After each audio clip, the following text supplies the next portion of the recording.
The day my husband's lawyer called to tell me the estate had finally cleared probate, I was standing in my kitchen in Kelowna, watching the neighbor's dog dig up my garden again. 43 years of marriage, and the thing that broke through my grief that afternoon wasn't a memory of Roger. It was that ridiculous beagle with his muddy paws. I almost laughed. Almost.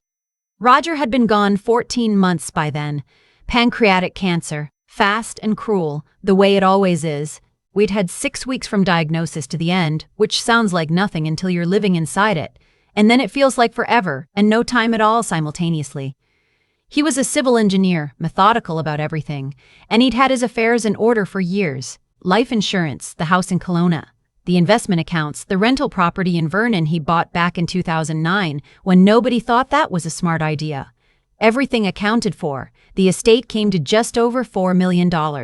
I want to be honest about how that felt, because I think people assume it must feel like relief or even happiness. It didn't. It felt like holding something very heavy that used to belong to someone else. Roger built that over 40 years while I raised our son and our daughter and taught second grade for 26 of those years. It was ours, and then it was mine. And the difference between those two words is a particular kind of loneliness I don't have a better name for. My son, he's 41, lives in Calgary with his wife and their 2 kids, called that evening.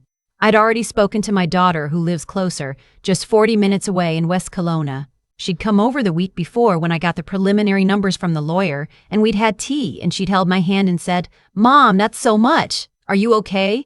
She seemed worried for me, not excited.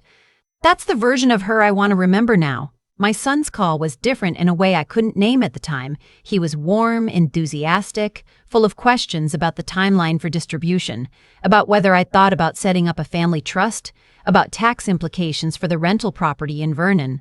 I'm not a financial person. Roger always handled that, so I mostly said I didn't know yet and that my lawyer was advising me. He said he had a friend who was a financial planner in Calgary. Very good. Maybe we could all get on a call together. I said, sure, that sounds fine. I thought he was being helpful. I was not yet paying close enough attention. It was about 3 weeks later that I first noticed something was wrong, though I didn't recognize it as wrong in the moment. I was getting ready to leave for my book club. We meet the second Tuesday of every month, 7 of us, at my friend Beverly's house on the other side of the lake. And I couldn't find my reading glasses. I'd left them on the hall table. I was almost certain they weren't there. I found them eventually on the bathroom counter, which is not where I leave them, ever. I am very particular about my glasses. I mentioned it to Beverly that evening, the way you mention small things to old friends, and she said, "Oh, I do that all the time," and I let it go. 2 days later, my daughter was visiting, and we were going through some of Roger's remaining files. There were boxes of them in the spare room that I'd been putting off, and she said, out of nowhere, "Mom, have you been forgetting things lately?" I said, "What do you mean?" She said, "Your neighbor Margaret mentioned to me that you'd left your car unlocked twice this week." I said I didn't know Margaret had my daughter's phone number, and my daughter said she'd run into her at the superstore. I let that go too. But the thing is, I hadn't left my car unlocked. I knew I hadn't because I have a habit. I lock it and then I press the button a second time. Always, because Roger used to tease me about being overly cautious. I do it every single time without thinking. It is muscle memory. I started keeping a small notebook. I don't know why, exactly. Something felt off the way weather feels off before a storm, and I wanted a record of my own competence. Date, time, what I did, where I put things. It sounds paranoid written out like that. I felt a little paranoid doing it. I did it anyway. The financial planner call happened in October. My son had set it up. Him, his wife, me, and this man named Stuart over video call. Stuart was pleasant, very confident, and the call was mostly him explaining concepts I didn't fully follow about trusts and capital gains and how the rental property in Vernon could be structured differently. My son asked most of the questions. His wife was quiet, but she was taking notes. I could see her pen moving on and off screen. At the end, Stuart suggested that given the complexity of the estate, it might make sense to consider a financial power of attorney that named a family member, so decisions could be made efficiently without burdening me. He said, burdening me. Very gently, very considerately. I said I'd think about it. After the call, I sat with my tea for a long time. I thought about the word burdening. I thought about my daughter asking if I'd been forgetting things. I thought about my glasses on the bathroom counter. I thought about the car. I called my friend Beverly that night and told her everything. Beverly is 72, a retired nurse, and she is not a person who panics or overreacts. She listened without interrupting, which is a gift. When I finished, she was quiet for a moment, and then she said, "Irene, I think you should talk to a lawyer before you agree to anything." My name is Irene.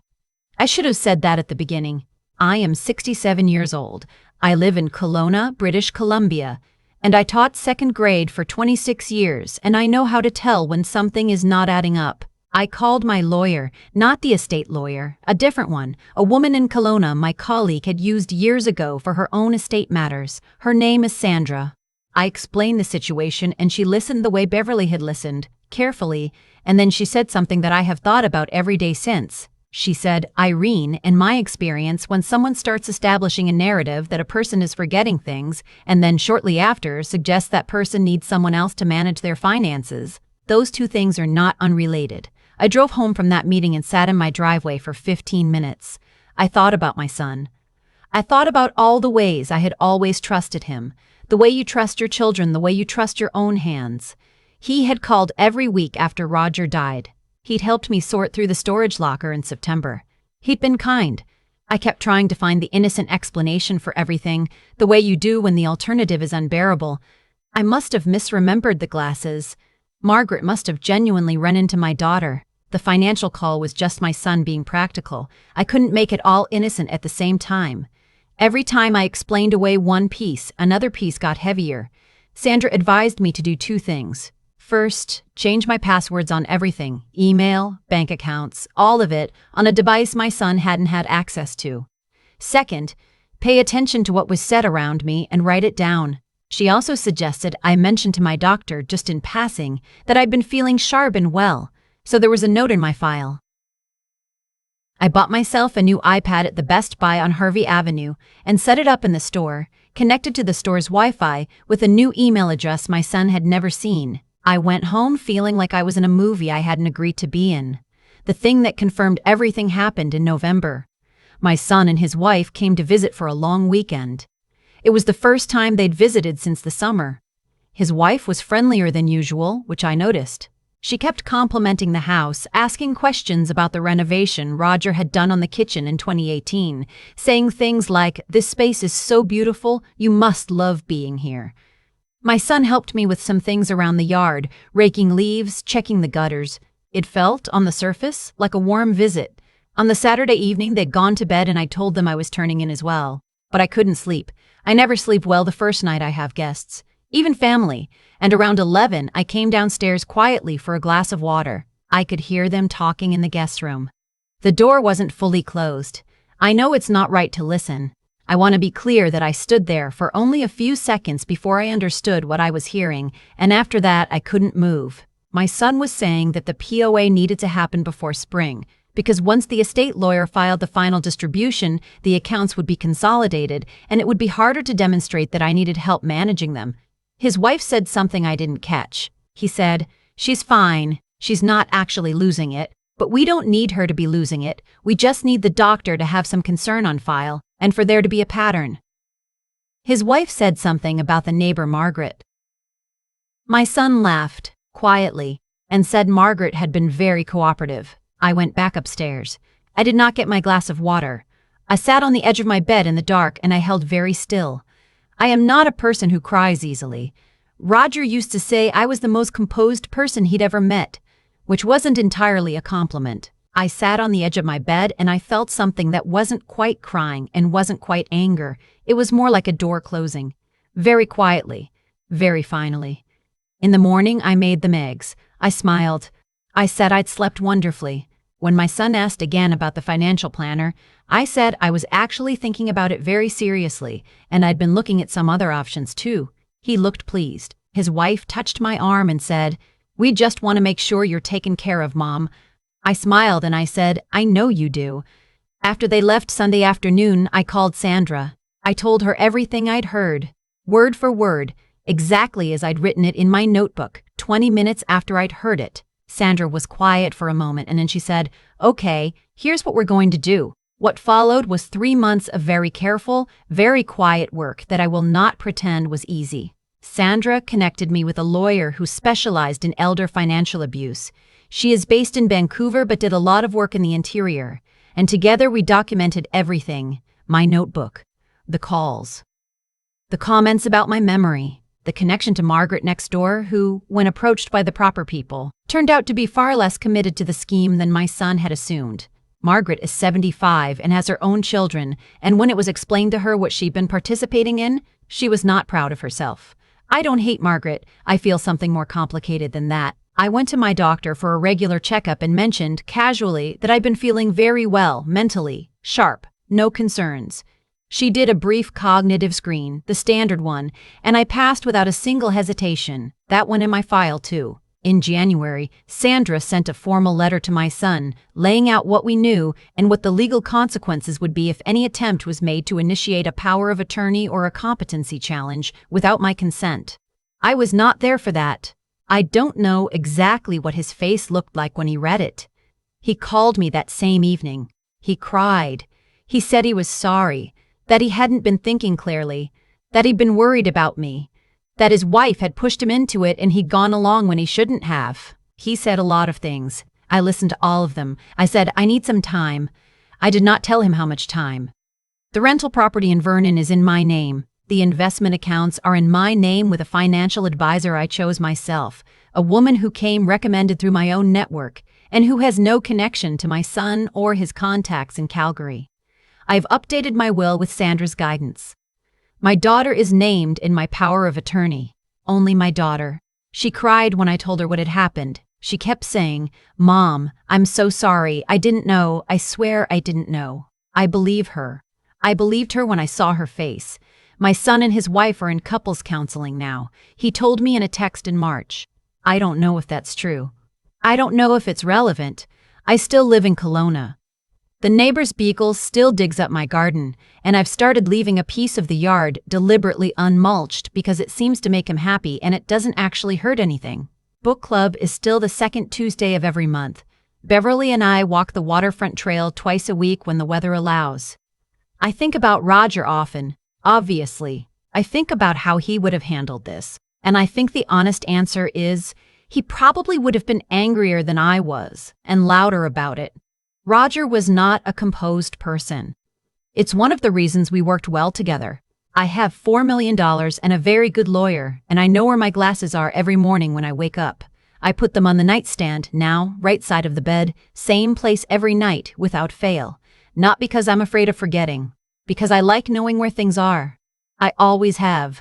I raised my glass of wine on my back deck last weekend, watching the sun go down over Okanagan Lake, and I thought about how strange it is that love and greed can live inside the same person, inside someone you made and fed and cheered for at every school play. I thought about how I almost didn't trust myself when I noticed something was wrong. I thought about how close I came to believing I was losing my mind, when really I was just being watched. I didn't lose my mind. I kept my eyes open. That's the whole story. I've thought a lot about what I would have lost if I'd ignored that first small feeling. Not the money, though, yes, the money too, but the version of myself that knew something was wrong and chose to believe it. That's the thing nobody tells you about getting older. The world will sometimes try to convince you that your own instincts are symptoms, that your certainty is confusion, that your clarity is decline. And if you're not careful, if you're tired and grieving and you just want everything to be fine, you might start to believe them. I didn't lose my mind, but I almost lost my nerve. What my son did came from somewhere, and I've had to sit with the uncomfortable task of trying to understand where. I don't think he started out wanting to hurt me. I think he looked at $4 million and let himself believe a story, that I couldn't handle it, that someone needed to be in charge, that the someone should be him. Greed rarely announces itself honestly. It usually arrives dressed as concern. That's what makes it so hard to see and so hard to name, especially when it's coming from someone you love. But here is what I know. Every choice he made had a consequence that followed naturally from it. He enlisted a neighbor. He coordinated with his wife. He began building a false record. Quietly, carefully, the way you build something you plan to use. And each of those choices closed a door between us that I'm not sure either of us knows how to open again. That's not punishment I arranged. That's just what dishonesty costs. It costs trust, and trust, once you've watched someone deliberately dismantle it, is not something you can simply decide to restore because the other person is sorry. I keep thinking about Beverly, who listened without rushing me, who said exactly the right thing without making it dramatic, and Sandra, who treated me like a person who was entirely capable of managing her own affairs, which is all I needed from anyone. The people who helped me weren't doing anything heroic. They were just paying attention and telling me the truth. That turns out to be rarer than it should be. I also think about Margaret next door. She made a choice she wasn't proud of, and when it mattered, she made a different one. I don't hate her for it. People do things when they're asked by someone they know, when the request seems small enough, when they don't think through where it leads. I understand that. It doesn't make it right, but I understand it, and understanding it has made me less bitter than I might otherwise have been. What I want to carry forward from all of this, not as a lesson I'm delivering to anyone, just as something I've worked out for myself, is that self-trust is not arrogance. Noticing that something is wrong is not paranoia. Writing things down, asking questions, buying a new iPad at the Best Buy on Harvey Avenue, and starting over with a clean account. None of that is extreme. That's just a woman who taught second grade for 26 years, knowing how to count, knowing how to keep records, knowing that the details matter. Roger used to say I was overly cautious. I pressed the lock button twice, every time, without fail. He thought that was funny. It saved me. Not just the habit, but the whole way of being that the habit comes from. Pay attention. Trust what you notice. Don't let anyone talk you out of your own competence. That's what I know now, standing on my deck in Kelowna with the lake going gold in the evening light. That's enough.